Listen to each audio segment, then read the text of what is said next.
জান্নাতের টিকিট বিক্রি না করতে পেরে এখন বিকাশ ও এনআইডি নিচ্ছে জামায়াত।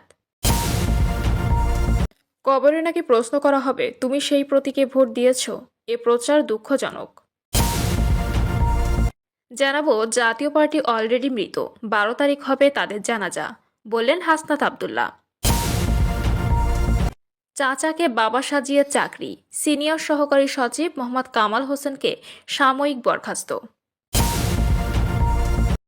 এবং সর্বশেষ জানাবো, জামাত প্রার্থী আমির হামজাকে নিয়ে বিস্ফোরক মন্তব্য যুবদল সভাপতির। দর্শক, শুনছিলেন সংবাদ শিরোনাম। এবার জানিয়ে দিব বিস্তারিত সংবাদ। তবে তার আগে অনুরোধ থাকবে, ভিডিওটিতে একটি লাইক দিন এবং ভিডিও সম্পর্কে আপনাদের গুরুত্বপূর্ণ মতামত কমেন্ট করে জানিয়ে দিন। জান্নাতের টিকিট বিক্রি না করতে পেরে এখন বিকাশ ও এনআইডি নিচ্ছে জামায়াত। কুমিল্লা 11 আসনে বিএনপি প্রার্থী ও কুমিল্লা দক্ষিণ জেলা বিএনপি যুগ্ম আহ্বায়ক কামরুল হুদা বলেছেন, জামাতে জান্নাতের টিকিট নামে ধোঁকাবাজি মানুষ বুঝে গেছে। চৌদ্দগ্রাম মানুষ অনেক সচেতন। জামায়াত মা বোনদের কাছে গিয়ে প্রথমে জান্নাতের টিকিট বিক্রি করতে গিয়ে ধরা খেয়ে এখন তাদের কাছ থেকে বিকাশ নাম্বার ও জাতীয় পরিচয়পত্র নিচ্ছেন। তারা আইডি কার্ডের ছবি পরিবর্তন করে তাদের লোকজনের ছবি লাগিয়ে ডিজিটাল প্রতারণার আশ্রয় নেবে। কামরুল হুদা বলেন, ক্ষমতায় এলে তারেক রহমান দেশ পরিচালনা, ফ্যামিলি কার্ড, কৃষক কার্ড, ভাতা কার্ড চালু করবে। আর জামায়াতের আছে সন্ত্রাসের পরিকল্পনা, দেশ নিয়ে তাদের কোনো পরিকল্পনা নেই। তিনি বলেন, আপসীর নেত্রী বেগম জিয়া নারীদের বিনামূল্যে শিক্ষা ব্যবস্থা, উপবৃত্তি, বয়স্ক ভাতা, বিধবা ভাতা প্রথম চালু করেছে। আর শহীদ প্রেসিডেন্ট জিয়াউর রহমান বহির্বিশ্বে দেশের অপ্রচলিত গার্মেন্ট শিল্প, হিমায়িত খাদ্য, হস্তশিল্প, চামড়া ও চামড়াজাত পণ্যের বাজার সম্প্রসারণ করেছিলেন।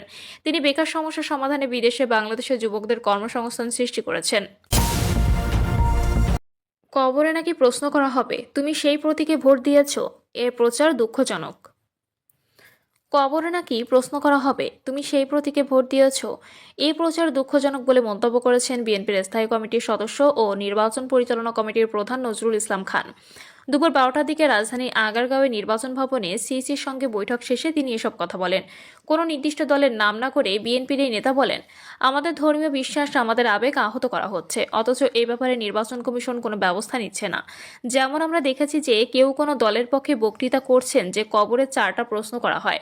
আসলে মুসলমান হিসেবে আমরা সবাই জানি 3টা প্রশ্ন করা হয়। সেগুলো হলো, তোমার ধর্ম কি, তোমার রবকে এবং তোমার নবীকে। এখন তারা বলছে যে চতুর্থ প্রশ্নটাকে করা হবে যে তুমি একটা নির্দিষ্ট মানে সেই প্রতীকে ভোট দিয়েছ।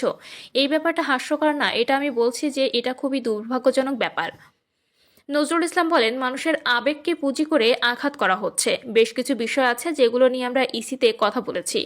এই নির্বাচন গুরুত্বপূর্ণ, এতে কোনো সন্দেহ নেই, কিন্তু মানুষের বিশ্বাস, মানুষের আস্থা, এটা আরও অনেক বেশি গুরুত্বপূর্ণ।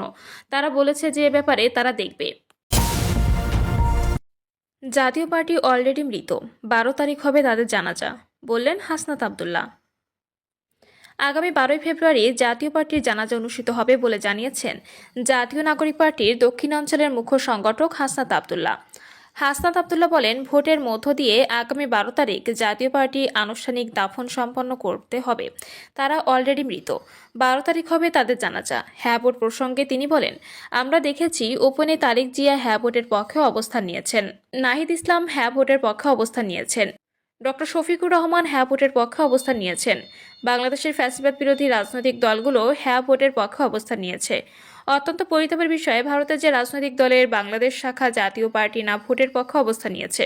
হাসনাত আব্দুল্লাহ বলেন, এবার সময় এসেছে পরিবর্তনের, সুবর্ণ সুযোগ এসেছে পরিবর্তনের। এই নির্বাচন শুধুমাত্র আপনাদের ক্ষমতা কাঠামোর পরিবর্তনের নির্বাচন নয়। পদযাত্রায় জাতীয় নাগরিক পার্টির মুখপাত্র আসিফ মাহমুদ সজীব ভুইয়া এবং কাউনিয়া পীরগাছা আসনে 11 দলীয় প্রার্থী আক্তার হোসেন সহ অনেকে বক্তব্য দেন। চাচাকে বাবা সাজিয়ে চাকরি, সিনিয়র সহকারী সচিব মোহাম্মদ কামাল হোসেনকে সাময়িক বরখাস্ত। মুক্তিযুদ্ধ কোটার অপব্যবহার করে চাচাকে বাবা সাজিয়ে বিশ্ববিদ্যালয়ে ভর্তি ও বিসিএস প্রশাসন ক্যাডারে চাকরি নেওয়ার অভিযোগে সাময়িক বরখাস্ত করেছে জনপ্রশাসন মন্ত্রণালয়ের বিশেষ ভারপ্রাপ্ত কর্মকর্তা সিনিয়র সহকারী সচিব মোহাম্মদ কামাল হোসেন। তাকে বরখাস্ত করে জনপ্রশাসন মন্ত্রণালয় থেকে প্রজ্ঞাপন জারি করা হয়েছে। তিনি চাঁপাইনবাবগঞ্জের নাচলের উপজেলা নির্বাহী কর্মকর্তা থাকার সময় তার বিরুদ্ধে এ মামলা করে দুর্নীতি দমন কমিশন। গত 28শে জানুয়ারি তাকে কারাগারে পাঠানো হয়। প্রজ্ঞাপনে বলা হয়, কামাল হোসেন বিশেষ ভারপ্রাপ্ত কর্মকর্তা গত 28শে জানুয়ারি ঢাকার মহানগর সিনিয়র স্পেশাল জজ কোর্টে হাজির হয়ে দুদকের মামলায় জামিন প্রার্থনা করলে আদালত শুনানি শেষে তার জামিন নামঞ্জুর করে জেল হাজতে পাঠিয়েছেন। আরও বলা হয়, সরকারি চাকরি আইন 2018 এর 39-এর 2 ধারা অনুযায়ী সরকার তাকে সরকারি চাকরি থেকে সাময়িকভাবে বরখাস্ত করা প্রয়োজন ও সমীচীন মনে করেন। তাই সরকারি চাকরি আইনের 32-39 এর 2 ধারা অনুযায়ী ওএসডি সিনিয়র সহকারী সচিব কামাল হোসেনকে 28শে জানুয়ারি থেকে সাময়িকভাবে বরখাস্ত করা হলো। সাময়িক বরখাস্তকালে তিনি বিধি অনুযায়ী খোরপোশ ভাতা প্রাপ্য হবেন বলে প্রজ্ঞাপনে উল্লেখ করা হয়েছে। জামায়াত প্রার্থী আমির হামজাকে নিয়ে বিস্ফোরক মন্তব্য যুবদল সভাপতির। আসন্ন জাতীয় নির্বাচনকে সামনে রেখে বাংলাদেশ জাতীয়তাবাদী যুবদলকে জড়িয়ে সুপরিকল্পিতভাবে বিভ্রান্তিমূলক তথ্য ও উদ্দেশ্যপ্রণোদিত অপপ্রচার চালানো হচ্ছে বলে অভিযোগ করেছেন সংগঠনের কেন্দ্রীয় সভাপতি আব্দুল মোনায়েম মুন্না। জামায়াত প্রার্থী আমির হামজাকে নিয়ে বিস্ফোরক মন্তব্য করেছেন তিনি। যুবদলের কেন্দ্রীয় সভাপতি বলেন, বিএনপির ক্রমবর্ধমান জনপ্রিয়তা ও গণজোয়ারের ভীত হয়ে একটি বিশেষ মহল সামাজিক যোগাযোগ মাধ্যম ও অনলাইন পোর্টাল ব্যবহার করে যুবদলের ভাবমূর্তি ক্ষুণ্ণ করার অপচেষ্টায় লিপ্ত রয়েছে। মোনায়েম মুন্না বলেন, জনগণের রায় কোনো কাগজে কলমে লেখা স্ক্রিপ্ট নয়, এটি মানুষের হৃদয়ের ভাষা, যা আজ স্পষ্টভাবে বিএনপির পক্ষেই রয়েছে। এই অগ্রযাত্রাকে রুখতে ব্যর্থ হয়ে কুৎসা ও গুজবের আশ্রয় নেওয়া হচ্ছে। সংবাদ সম্মেলনে যুবদল সভাপতি সাম্প্রতিক কয়েকটি ঘটনার উদাহরণ টেনে অপপ্রচারের বাস্তব চিত্র তুলে ধরেন। তিনি জানান, পটুয়াখালীর বাউফলে একটি ব্যক্তিগত ও অর্থনৈতিক বিরোধকে কেন্দ্র করে হাতাহাতির ঘটনাকে রাজনৈতিক রং দিয়ে যুবদলের উপর দায় চাপানোর চেষ্টা করা হয়েছে। অথচ সংশ্লিষ্ট ব্যক্তি নিজেই ভিডিও বক্তব্য জানিয়েছেন এর সঙ্গে যুবদলের কোনো নেতাকর্মীর সম্পৃক্ততা নেই। এছাড়াও অভিযুক্ত ব্যক্তি একজন শহীদ সাংবাদিকের পরিবারের অর্থ আত্মসাতের চেষ্টার অভিযোগে অভিযুক্ত এবং স্থায়ীভাবে বিতর্কিত হিসেবে পরিচিত। কুষ্টিয়া একটি ঘটনার কথা উল্লেখ করে মুন্না বলেন, কুষ্টিয়া 3 আসনে জামায়াতের প্রার্থী মুফতি আমির হামজা একটি সম্পূর্ণ স্বাভাবিক পরিস্থিতিকে কেন্দ্র করে প্রকাশ্যে মিথ্যাচার করেছেন। ভিডিও ফুটেজে দেখা গেছে সেখানে কোনো হামলা বা বিশৃঙ্খলার ঘটনা ঘটেনি, অথচ রাজনৈতিক স্বার্থে নারীর সম্মান ও ধর্মীয় অনুভূতিকে ব্যবহার করে নারীদের উপর হামলা, লিফলেট কেড়ে নেওয়ার মন করা অভিযোগ তোলা হয়েছে। রাজবাড়ী গোয়ালন্দে করিম ফিলিং স্টেশনে শ্রমিক নিহতের ঘটনায় অভিযুক্ত ব্যক্তিকে যুবদল নেতা হিসেবে প্রচার করায় তীব্র প্রতিবাদ জানান মোনায়েম মুন্না। তিনি নথিপত্র পেশ করে জানান, অভিযুক্ত মোহাম্মদ আবুল হাসান সুজন প্রায় 7 বছর আগে 2019 সালে যুবদল থেকে পদত্যাগ করেছিলেন এবং পরবর্তীতে আওয়ামী রাজনীতির সঙ্গে সম্পৃক্ত হন। একজন সাবেক কর্মীকে বর্তমানে সংগঠনের নেতা হিসেবে প্রচার করা অত্যন্ত উদ্দেশ্যপ্রণোদিত।